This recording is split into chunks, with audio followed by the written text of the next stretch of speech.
Ben ça y est, Lille est champion.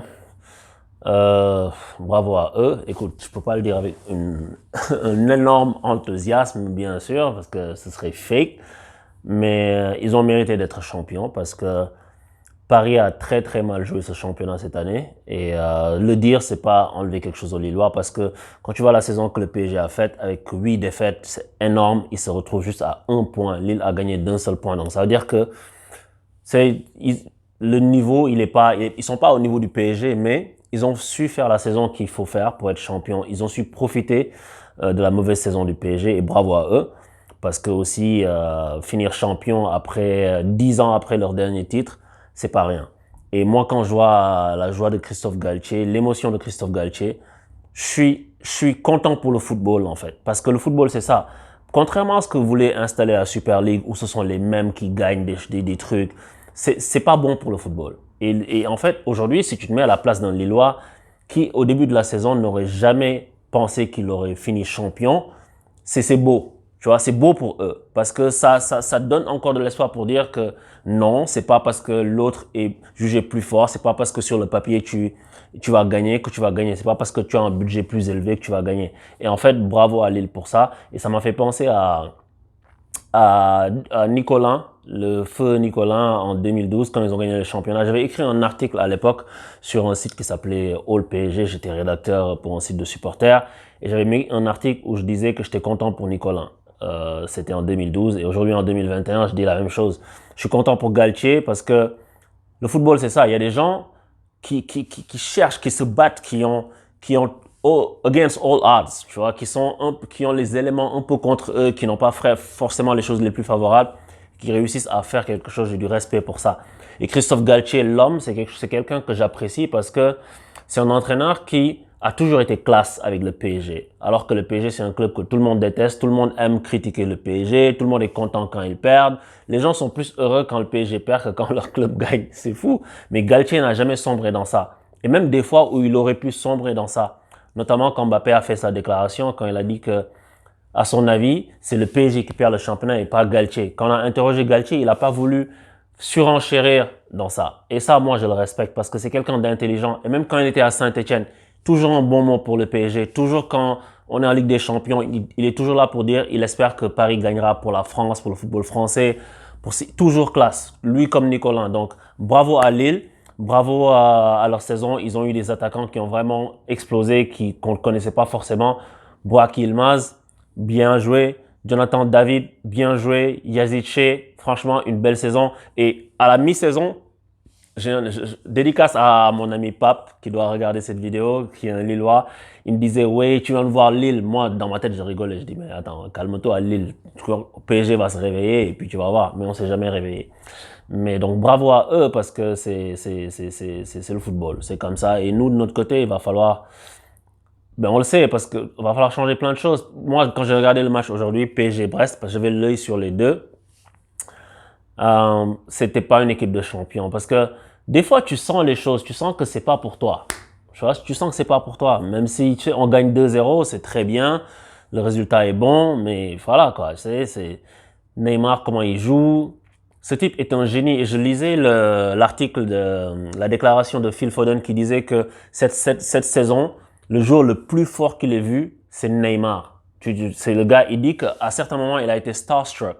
Ça veut dire starstruck, comment je traduire ça? C'est comme tu rentres dans un truc, tu vois une star et puis tu es figé comme ça. Il dit que c'est ça qui lui est arrivé quand il a joué contre Neymar. Donc ça veut dire que ce joueur a un talent indéniable. Mais il faut que Neymar mette son talent plus au service du collectif. Et quand il s'agace, quand il se met à marcher avec le ballon, quand il attend que l'adversaire vienne le cogner, le tamponner, c'est pas bon. Et ça, c'est le travail de Pochettino qui doit, la saison prochaine, s'assurer que Neymar ne fasse plus ces choses-là. Il faut que quelqu'un dans cette équipe puisse lui parler. Et en fait, quand je dis puisse lui parler, c'est pas forcément en l'insultant, parce que tu vas rien tirer de ça. Mais il faut que quelqu'un puisse dire à Neymar les choses. Et ce qui est quelque chose qu'un entraîneur comme Mourinho ferait, mais peut-être qu'il se clasherait, mais il faut que quelqu'un puisse dire à Neymar, tu es dans le faux.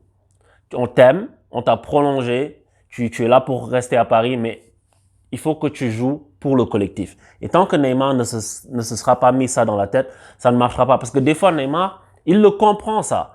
mais au fil du match, il perd le pied. Au fil du match, j'ai l'impression qu'il a du mal à gérer ses émotions, alors qu'il a 29 piges, le mec.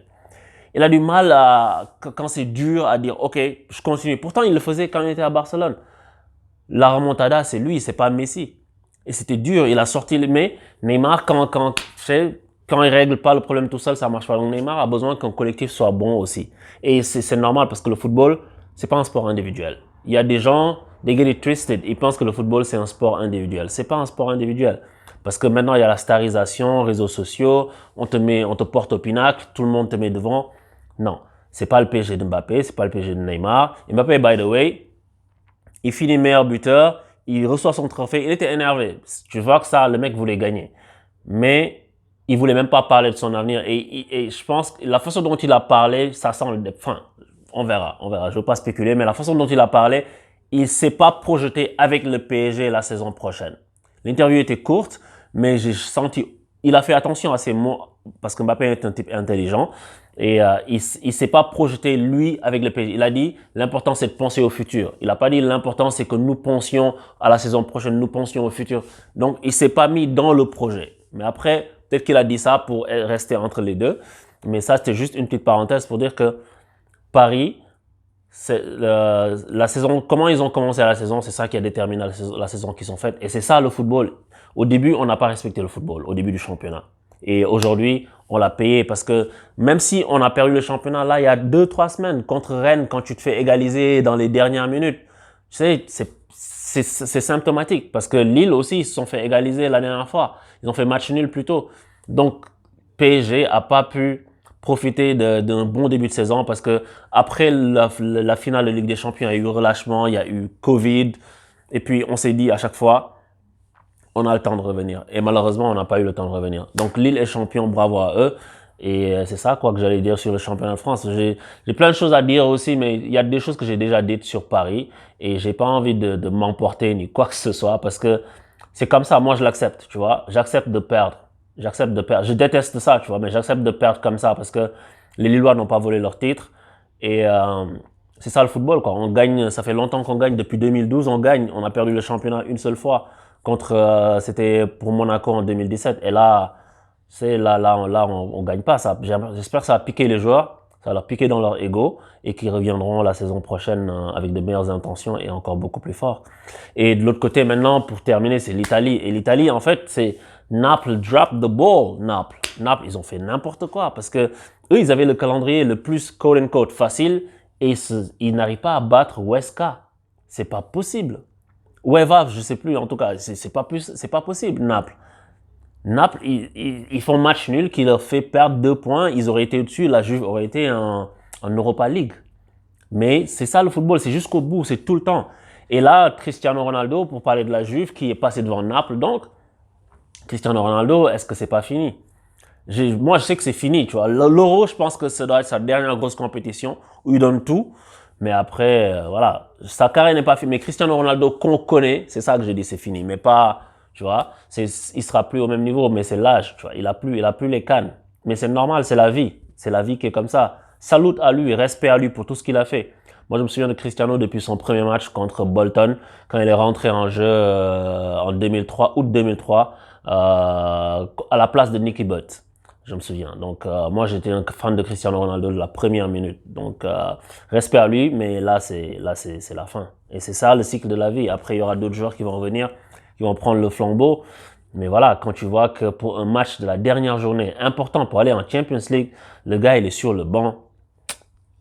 Tu peux plus rien dire d'autre. Tout est dit. Tout est dit. Les actes valent mieux que les paroles. C'est ça. Et après, je sais même pas si l'an prochain, il va être dans le squad de la Juve pour aller en Ligue des Champions. Est-ce qu'il va pas être vendu? Ou bien est-ce que Pirlo, est-ce qu'il fait ça parce qu'il sait qu'il va partir? Donc, c'est son dernier doigt d'honneur pour dire, OK, je pars maintenant, je messe tout et puis je le sors. Ou bien c'est juste que Ronaldo va partir et puis c'est ça. En tout cas, on verra dans les prochaines semaines, dans les prochains mois ce qui va être dit.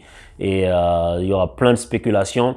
Et comme vous le savez, si vous le savez pas encore, parce que j'imagine, j'anticipe sur la question, beaucoup de gens vont me demander ça, parle du mercato.